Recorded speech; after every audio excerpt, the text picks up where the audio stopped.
tá bom para nós começar a mencionar que nessa vez prognose e a prognose está basada riba diferentes cenários annames não que nós toma que vai suceder em 2014. A prognose está basada riba cifras e informação que nós verzamelen per 31 maart 2014. Mas nós está todo dia tem ontwikkeling, todo dia tem desenvolvimento. E para apresentar algo, vamos para caminho, pôr toda a informação junto, então apresentar. O mercado laboral, mas nós está nota loss de desenvolvimento econômico. Dus eigenlijk, pensei também nos modelos tem direct link riba economische model, que eigenlijk beheer para economische zaken, que na modelo e nós temos modelo que regarda o mercado laboral. Onde parte não que direta has influência riba indicadores de mercado laboral, a quantidade de trabalhadores, werkenden, ja.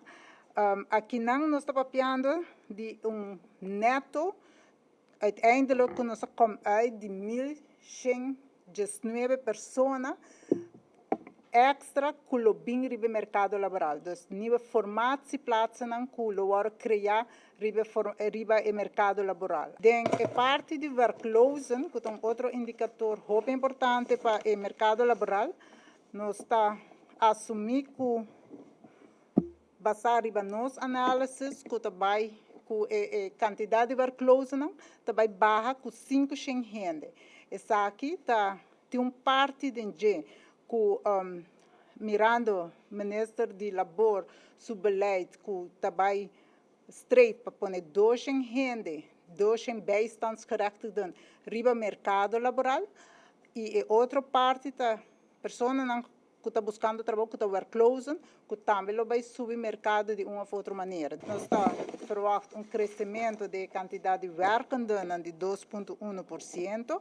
Essa aqui está vergeleken com novembro de 2013, está nos resultados do Labor Force Survey, que nós apresentamos para o tempo passado. Dus nós está vergelijken com então vergelijken com a quantidade, nós está verwacht crescimento de 2,1%. Den werklozen, nós verwacht daling de 11,6%. E uiteindelijk is aqui junto está conduzindo a crescimento de nossa beroepsbevolking de 1,1%. Trobe vergelijken com novembro de 2013.